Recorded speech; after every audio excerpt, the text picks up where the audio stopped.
नमस्कार. तर आतापर्यंत तुमच्या लक्षात आलं आहे, अनुलोम विलोम आपल्या मनातील विकार घालवण्यासाठी आहे. मनातील बरेच विकार आहेत जे आपल्याला माहीत नाहीत आणि बऱ्याच वर्षापासून ते विकार आपल्याबरोबर अजून अजून दृढ होतात आहेत, खूप जुने होत आहेत. काहींना खूप बघा, तर मी काल न्यूनगंडाबद्दल सांगितलं, तसं काहींना खूप शंका, प्रत्येक वेळेला शंका असते. मला कोणी फसवत तर नाही ना, माझ्याचबद्दल बोलत नाही ना, मलाच बोलतात, माझ्याच बाबतीत बोलतात, हे मलाच टोकून बोललेलं आहे. ॲक्च्युली विषय कधी कधी खूप वेगळा असतो. लोक बोलतात, हसतात, पण संशयी व्यक्तीला प्रत्येक वेळेला ते मलाच रोखून बोललेलं आहे, माझ्यासाठीच बोललेलं आहे, माझ्याच ह्याने केलेलं आहे. आणि अर्ध्या अधिक ह्या अशा मनात आलेल्या शंकेमुळे ना स्वतः सुखी जगू शकत, ना समोरच्या बरोबर सुखी राहू शकत, त्यांनाही आनंद देऊ शकत नाही. कारण स्वतः नेहमी शाशंक आणि मग ह्या शाशंकतेने जगल्यामुळे मग समोरच्यालाही तुमच्याबरोबर बोलताना आहे आता ही प्रत्येक वेळेला वेगळाच अर्थ घेईल, प्रत्येक वेळेला हिला कुठे समजवत बसणार.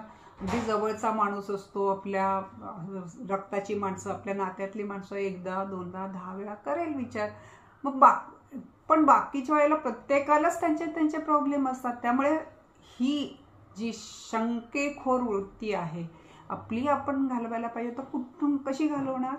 अनुलोम विलोमने घालवणार.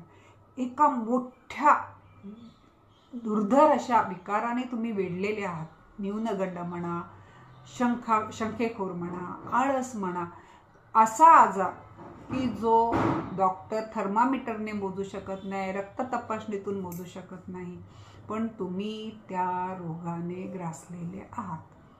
आणि पुन्हा असे रोग आहेत, एक तर त्याला डॉक्टरी तपासणी नाही, शिक्कामोर्तब नाही की ह्याने आहात. 4 लोकांनी सांगितलं तर राग येतो, कारण आता मी तसा नाही, मग असून सुद्धा मग आपला काय जिद्द निर्माण होते, नाही मी तसं नाही. कोणी सांगितलं अगं तुझ्यात खूप आळस आहे, आपण 50 कारणं देऊ, नाही ह्याच्याचमुळे झालं, मी उठलोच होतो, अलार्मच वाजला, कारणं आपण 50 देणार. पण सत्यता काय आहे, खरी बाब काय आहे की तुम्ही आळशी आहात, तुम्हाला वेळेचं बंधन पाळायचं नाही. पण हे तुम्ही स्वतः कधीच स्वीकृत करणार नाही, कारण तुमच्या प्रत्येक पेशीला माहिती आहे तुम्ही आळशी आहात, पण तुम्हाला बाहेर दाखवायचं नाही की मी त्यातली नाही, मी नाही ते. तर त्यामुळे नका तुम्ही दाखवू, पण त्या रोगापासून तरी मुक्त व्हा. ह्या रोगापासून मुक्त व्हायला सगळ्यात कुठलंही औषध त्याची गरज नाही, कुठलंही रसायन पोटात जायची गरज नाही.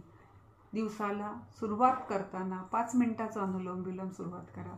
मग हळूहळू तुम्हाला इतकी त्याच्यात एक आवड, एक रुची निर्माण होईल की तुम्ही तासनतास करू शकाल. तुम्हाला मी सांगते, ज्यावेळेला माझं स्वतःचं कॅन्सरचं मोठं ऑपरेशन झाल्यावर 6 महिने तर मी कपालभाती, बाह्य प्राणायाम करूच शकत नसती. भस्त्रिका, मी मुंबईसारख्या ठिकाणी राहत होते आणि गरमी जास्त वाढते, ऑलरेडी केमोमध्ये गरमी वाढत होती, त्यामुळे भस्त्रिका दिवसातून मी 10-15 मिनिटापेक्षा जास्त करू शकत नव्हती. आणि पडून माणूस करणार तरी काय, झोपल्या माणूस किती झोपणार, आणि झोप तर म्हणजे शरीरात ताकदच नाही, तर करणार तरी काय. मी पुस्तकं वगैरे वाचायची, कॅसेट वगैरे स्वामीजींचे लावून ऐकायची. मग अनुलोम विलोम मी तुम्हाला खरंच सांगते, मी जवळजवळ दिवसातले म्हणजे गॅप घेत आता अर्धा तास केला, नंतर अर्धा तास केला, 7-7, 8-8 तास मी अनुलोम विलोम केला.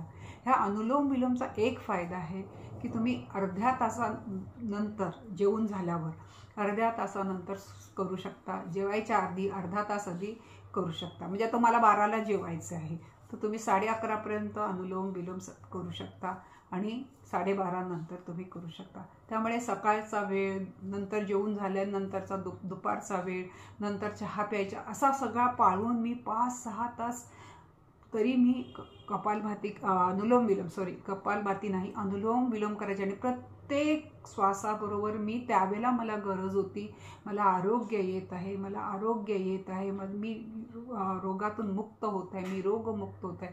श्वास घेताना मला आरोग्य येत आहे, मी रोगमुक्त होत आहे, आरोग्य येत आहे, रोगमुक्त होत आहे. हे माझ्या प्रत्येक पेशीला समजवलं. म्हणूनच मला वाटतं की ह्या केमोचा, या औषधांचा माझ्यावर खूप उपयोग झाला. तर माझी तुम्हाला माझे हे आहे, तुमच्या मनाचे जे काही रोग असतील ते घालवायला, मनातून तुम्हाला धैर्य द्यायला अनुलोम विलोम करा. एकही रसायन नाही याच्यामध्ये, पण तुमच्या शरीरातलं एंडोर्फिन वगैरे खूप छान पद्धतीने वाढतं. तर व्यवस्थित अनुलोम विलोम करा. तुम्ही माझं ऐकता याबद्दल मी तुमची खूप आभारी आहे.